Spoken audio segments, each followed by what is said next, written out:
அனைவருக்கும் வணக்கம். இன்று நாம் வாசிக்க இருப்பது நினைவு அலைகள். நெத்து சுந்தர வடிவேல் அவர்கள் எழுதிய சுயசரிதை நூல் அத்தியாயம் 17 தொடர்ச்சி. அதற்கு முன்பாக இந்த வீடியோவை ஸ்பான்சர் பண்றவங்க SBO டிஜிட்டல் மார்க்கெட்டிங். SBO ஒரு ஒர்க் ஃப்ரம் ஹோம் ஆப்பர்ச்சுனிட்டியை வழங்கக்கூடிய ஒரு கம்பெனி. அடுத்து வர வீடியோ SBO பற்றியது. அதை தொடர்ந்து நாம் அலைகளுக்குள் செல்வோம்.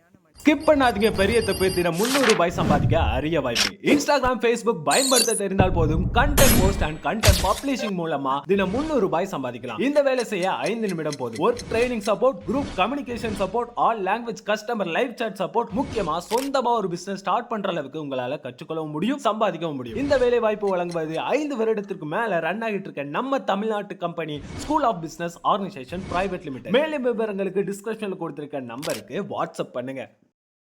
இனி அலைகளுக்குள் செல்வோம்.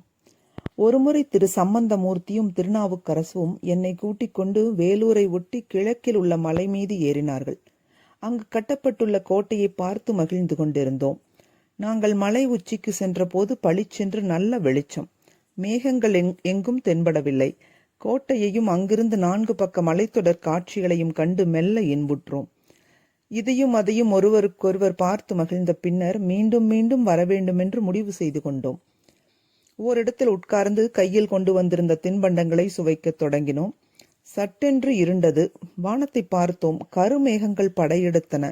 வானத்தை மூடின. எங்களை நோக்கி விரைந்து எழுந்து வந்து கொண்டிருந்தன. காற்றும் சீறியது. விரைந்து எழுந்து நடந்தோம். 10-15 அடிகள் இறங்கி இருப்போம். இருட்டில் வழி தவறிவிட்டது. தமிழனுடைய பொறாமை சூறாவளியைப் போல காற்றும் மழையும் போட்டியிட்டு சீறின. சிறுவர்களாகிய நாங்கள் காற்றோடும் மழையோடும் எப்போதும் போட்டியிட்டதில்லை. இனியும் எப்போதும் போட்டி போட முடியாது என்பது யாருக்கு தெரியாது? அதுவரை மரபு பண்பாட்டை மீறியவர்களும் அல்லர். ஆயினும் எங்கள் மேல் ஏன் இத்தனை சீற்றம்? தமிழன் தான் எங்கோ தன்பாட்டிற்கு போய்க் கொண்டிருக்கிறவனை, தன்னிலும் எளியவனை, தன்னிலும் அதிக வேதனையில் ஏக்கத்தில் உள்ளவனை, என்றும் தன்னோடு போட்டி போட முடியாத ஒருவனை கண்டு பொறாமைப்பட்டு தன்னையும் சிதைத்து கொண்டு தன் இன்பத்தையும் அழித்து கொண்டு பாழாகி போகிறான். அதே போக்குத்தான் காற்றிற்கும் மழைக்கும். முழுவதும் பொழிந்த பிறகே ஓய்ந்தன. 3/4 மணி நேரத்தில் ஏறிய அம்மலையிலிருந்து உருண்டு விழாமல், அடிபடாமல், கை கால்களில் குருதி கொட்டாமல் மலை அடிவாரத்திற்கு இறங்கி வந்து சேர 3 மணி நேரம் பிடித்தது.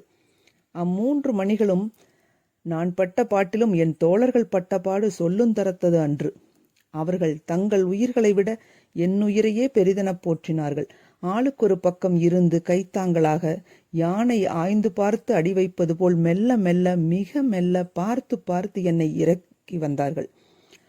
அவர்கள் பேருதவியால், பாதுகாப்பால் நடுக்கமும் குளிரும் தவிர பிரிதொரு தீங்கையும் தூய்க்காது வீடு வந்து சேர்ந்தேன். வீட்டில் உள்ளோரும் சீருவார்களோ என்ற அச்சத்தோடு நுழைந்தோம். அவர்கள் அனைவருமே சராசரி தமிழனிலும் உயர்ந்தவர்கள்.